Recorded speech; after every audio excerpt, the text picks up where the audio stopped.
So the next question comes from Steve. How you doing, Steve? All right, so I finally got a chance to answer your question. So Steve asks, so my question is, after taking your course, how might you tackle a regular song in the sense of being able to play it? The song Holland Road, piano edition. Let's say Holland Road. Why do my D's look like that?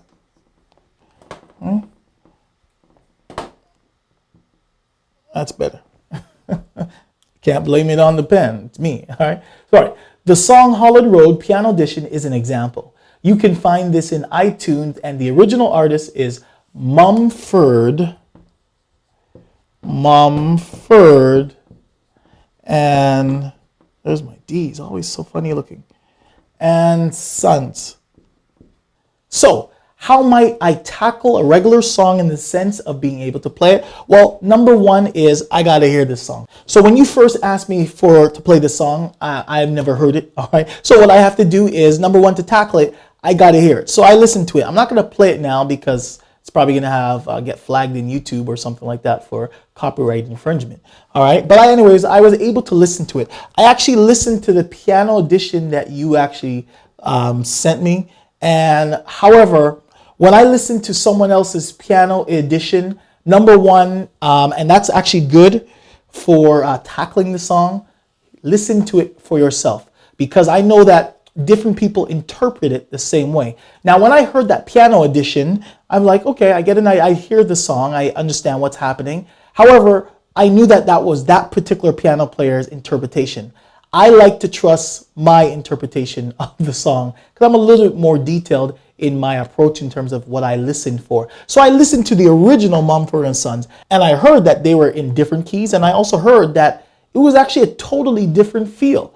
I really like how the original Mumford and Sons play it rather than the piano interpretation that that particular piano tried to interpret it as. When I interpret songs, I like to interpret it exactly how I'm hearing it. So let me tell you how I tackle it. Number one, I would listen to it for myself. And then after I listen to it for myself, I would tackle the melody. Okay. So for example, let me give you a quick example. The version the piano version that you sent me sounded like this.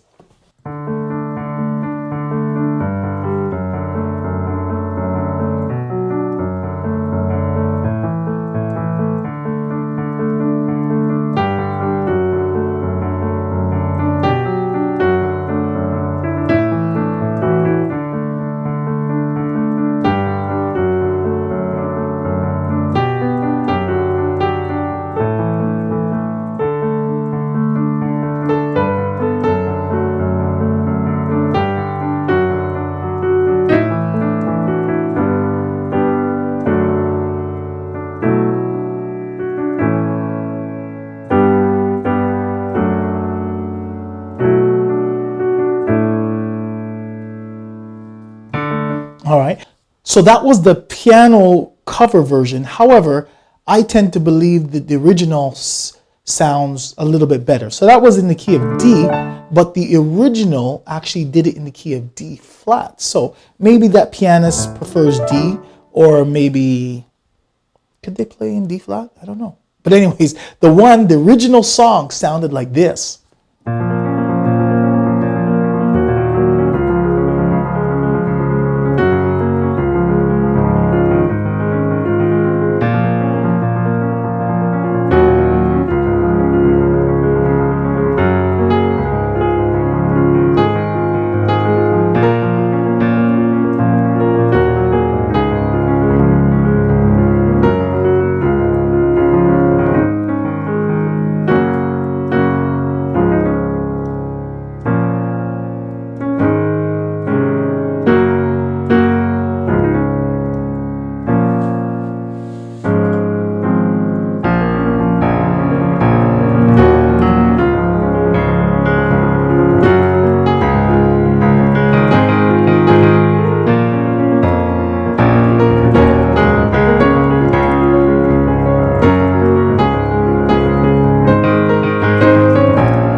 So as you can see, that other version, if you listen to the original version of it, it has a lot of guitars and all that stuff. So when I interpret a song on a piano cover, I try to interpret it exactly, or well, not exactly, but a lot of the most dominant things that I hear ringing out, that's what I try to interpret. So I try to get that little banjo or guitar strum. So that's why we add, and those are what we call accessories. So as I said in the previous question, is that we need to understand the melody, and the melody gives us indicator notes. In volume 3, we'll cover indicator notes. So what are they? First, what we got to do is identify what song is this segments in. All right. When I say segments, it's like when you do your, your time signature if you were traditionally taught. But let's say this is 1, 2, 3, 4. All right.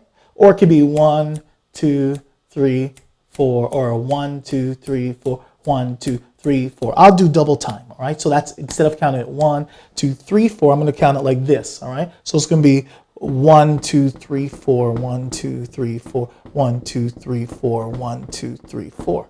Okay, you got that? So let's say it's the first part. So where it starts after this. So all right. So there's a little pickup. There's a couple pickup notes here, which is okay. If we're the key of C sharp now, I'm not sure if, okay, let's bring it down. So that's the originals in C sharp or D flat. I'm going to bring it down to the key of C. So it's easier to write on here. All right, so we can understand. So instead of, we're going to do it in,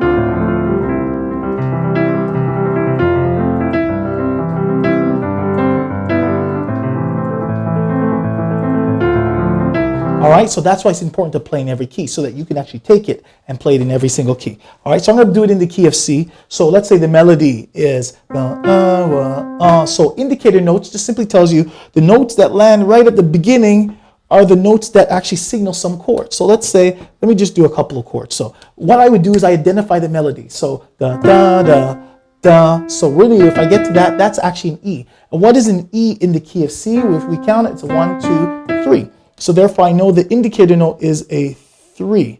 All right, so what's the note that lands here? 4.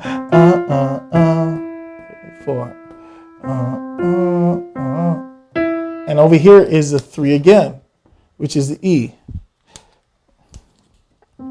Okay, actually, but there's a chord that we change. It goes da da da 3 da so on this beat right here. So if we go 1, 2, 3, 4, 1, 2, so this note here, if we check it, it's a 1, 2, 3, 4. That's why in volume 1 and volume 2 and volume 3 after, you have to know how to play in every single key. Because if you can't play in every single key, I can't help you. So that's why I cover that at the beginning.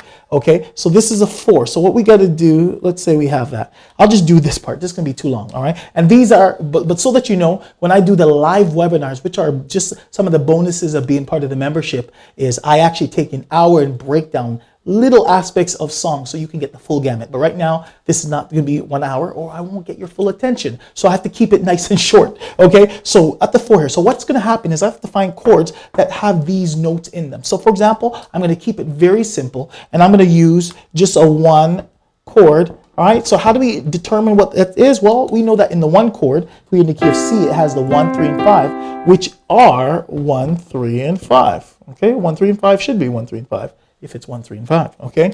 And then let's say a chord that has a 4. Is there a 4 in that 1 chord? No, there isn't. Let's try the 4 chord. Is there a 4 in that chord? Yes, there is. And let's say in the key of C, what's the 4? It's the 1, 2, 3, 4, which we know is F. And F has the major. What numbers are in it? 4, 6, and 1. So is there 4 in there? Yes, there is. There's a 4 in the 4 chord. So therefore, it has 4 is in that chord. So I'll just leave it at that for now. So therefore, I'm going to actually put chords wise, I'm actually going to go, so that 3 is in this chord. So I'm going to play a 1 chord here, the da, right? So we're going to play a 4 chord here because the 4 is in it, right? And then the 3 here, so therefore, the chords will sound like this. They'll sound like this. Now the pickup note, I guess I could put it in, is which is CF, and CF we know is 1, 4. So it goes 1, 4, 1, and then it comes in with the 3. Okay, Can you see that? No. Well, just imagine it. Or you got to play by ear. That's why it's important to play by ear.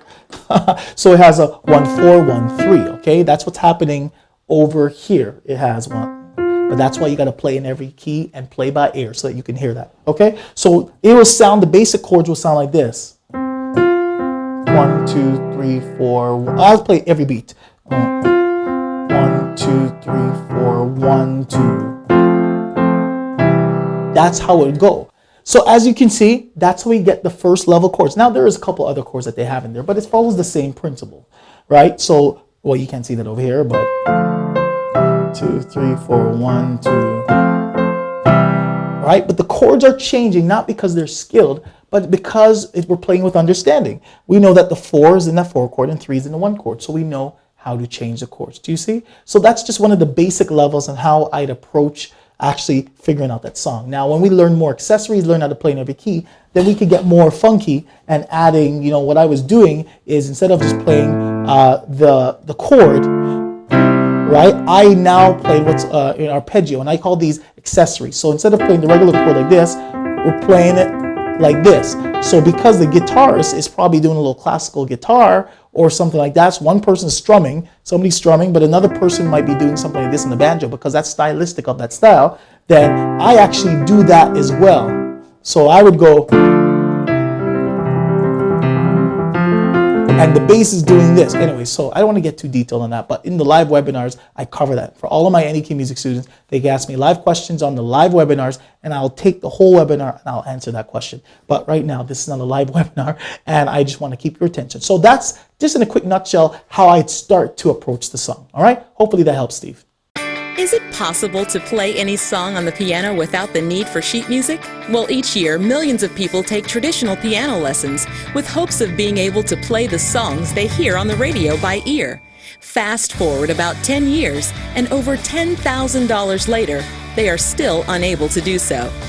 Is there an alternative? Robert Chambers was 3 when he wanted to take lessons, but was turned down by a traditional music teacher.